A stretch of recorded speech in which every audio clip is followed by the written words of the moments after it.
বিসমিল্লাহির রহমানির রহিম। আমরা এখন রক্ত সঞ্চালন কৌশলটি দেখব। হৃৎপিণ্ড কিভাবে সারা দেহে রক্ত সঞ্চালনের কাজটি সম্পূর্ণ করে। প্রথমে রক্ত নিম্ন এবং ঊর্ধ্ব মহাশিরা পথে রক্ত ডান অলিন্দে প্রবেশ করে। আমরা এগুলো একটু চিহ্ন করে দেই। এটি দেখো, এই যে এটা হলো ঊর্ধ্ব মহাশিরা আর এটি হলো নিম্ন মহাশিরা। এই এই দিক দিয়ে রক্তটা তোমার প্রবেশ করছে। কোথায় প্রবেশ করছে? ডান অলিন্দে প্রবেশ করছে। সেই ডান অলিন্দ থেকে রক্তগুলো এটি সম্পূর্ণ ভরে গেলে এটা এই ত্রিপত্রী কপাটিকা অতিক্রম করে ডান নিলয়ে চলে আসে। তো ডান অলিন্দ থেকে ডান নিলয়ে আসার পরে এই নিলয় রক্ত দ্বারা পরিপূর্ণ হলে তারপরে এটি অর্ধচন্দ্রাকৃতির এই কপাটিকা অতিক্রম করে রক্ত তোমার চলে যায় হলো দুই ফুসফুসের দিকে। এখানে সে দুইটা পথ হয়, একটা এই দিকের ফুসফুসের দিকে রক্ত চলে যায় আর একটা এই দিকের ফুসফুসের দুইটা পার্ট থাকে, দুই পার্টের দিকে রক্ত সঞ্চালিত হয়। তো সঞ্চালন ক্রিয়া শেষে এই ফুসফুসের অ্যালভিওলাস বায়ুথলির ভিতরে প্রচুর রক্ত জালিকা আছে। সেই জালিকা দ্বারা রক্ত পরিশ্রুত হয়ে এখানে দুটি কাজ হয়, একটি হলো কার্বন ডাই অক্সাইড ত্যাগ করে আর অক্সিজেন গ্রহণ করে। অক্সিজেন গ্রহণ করার পরে এই বিশুদ্ধ এবং লাল টকটকে রঙের আলোক রক্তগুলো চলে আসে হলো তোমার বাম অলিন্দে আসে। এপাশেও ঠিক তাই, এখানেও কিন্তু সেটাই, যে রক্তগুলো বাম ফুসফুস থেকে পরিশ্রুত হয়ে ফুসফুসীয় শিরার মাধ্যমে এটি চলে আসে হলো বাম অলিন্দে। আসার পরে এই অলিন্দ রক্ত দ্বারা পরিপূর্ণ হলে তারপরে এটি সংকুচিত হয় এবং এখানকার যে ভাল্ব সেটি খুলে যায়। ভাল্ব খুলে গেলে তোমার এই বাম নিলয়ে এসে রক্তগুলো কিন্তু জমা হলো। যখন রক্ত দ্বারা পরিপূর্ণ হয় তখন নিলয় আবার সংকুচিত হয় হয়ে এই যে অর্ধচন্দ্রাকৃতির কপাটিকা এটা অতিক্রম করে রক্ত ওই পথে চলে যাওয়া শুরু করে। আমি যদি একটু ভিন্ন করে দেখাই, এই যে এই দিক দিয়ে রক্ত ঢুকলো,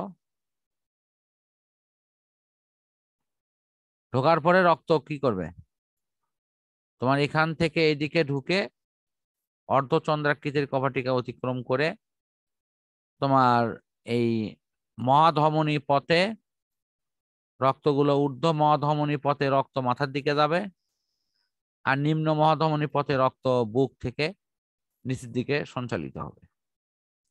বুঝতে পারছো কি? জি স্যার।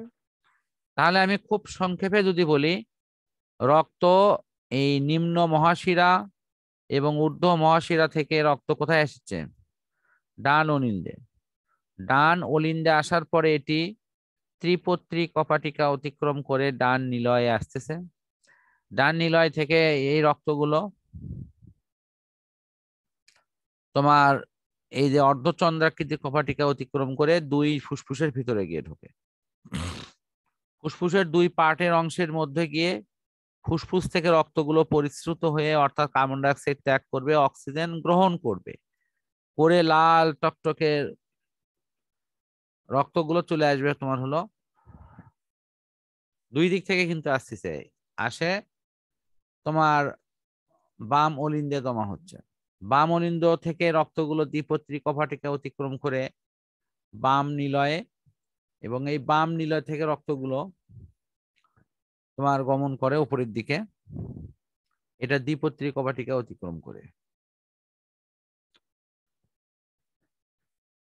এই হলো সিঙ্গেল ডিজিটে রক্ত সঞ্চালন কৌশল। তুমি সিঙ্গেলটা বুঝতে পারছো কি? জি স্যার। এটা কিন্তু ডাবল ফরম্যাট আছে, সে ডাবল ফরম্যাটটাও এখন বলে দিচ্ছি। রক্ত যখন তোমার ডান অলিন্দে প্রবেশ করে, ভালো করে দেখো, এ ডান অলিন্দে যখন প্রবেশ করছে, ঠিক কখন কোন জায়গা থেকে প্রবেশ করছে? ঊর্ধ্ব মহাশিরা পথ থেকে আর হলো নিম্ন মহাশিরা পথ থেকে। ঠিক তখনই রক্ত কিন্তু দুই ফুসফুস থেকে কোথায় প্রবেশ করে? এখানে বাম অলিন্দে প্রবেশ করবে। তো ডান অলিন্দে প্রবেশ করলো দূষিত রক্ত, বাম অলিন্দে প্রবেশ করলো বিশুদ্ধ রক্ত। তাহলে এই দুই রক্ত একই সাথে অলিন্দদ্বয় পূর্ণ করে সংকুচিত হবে এবং ডান অলিন্দে রক্তগুলো ত্রিপত্রী কভাটিকে অতিক্রম করবে, আর এটা মাত্র দ্বিপত্রী কভাটিকে অতিক্রম করে কিন্তু অনায়াসেই কিন্তু এটা নিচের দিকে চলে আসবে বাম নিলয়ে, আর ডান অলিন্দ থেকে আসবে ডান নিলয়ে। আসার পর নিলয় দ্বয় কিন্তু একসাথে রক্ত দ্বারা পরিপূর্ণ হয়, হয়ে এরা একসাথে সংকুচিত হয়ে তোমার এই অর্ধচন্দ্রাকৃতির কভাটিকা পথে এটি তার নির্দিষ্ট স্থানে চলে যায়, আর এক অংশটা তার কিন্তু নির্দিষ্ট নির্ধারিত অংশেই কিন্তু এরা চলে যায়। অর্থাৎ তুমি যদি ডান পার্শ্ব ধরো, তাহলে ডান পাশ থেকে রক্তগুলো কোথায় যাবে? ফুসফুসের দিকে। আর বাম পাশ থেকে রক্তগুলো দেহের ভিতরে মহাধমনী পথে ছড়িয়ে পড়বে।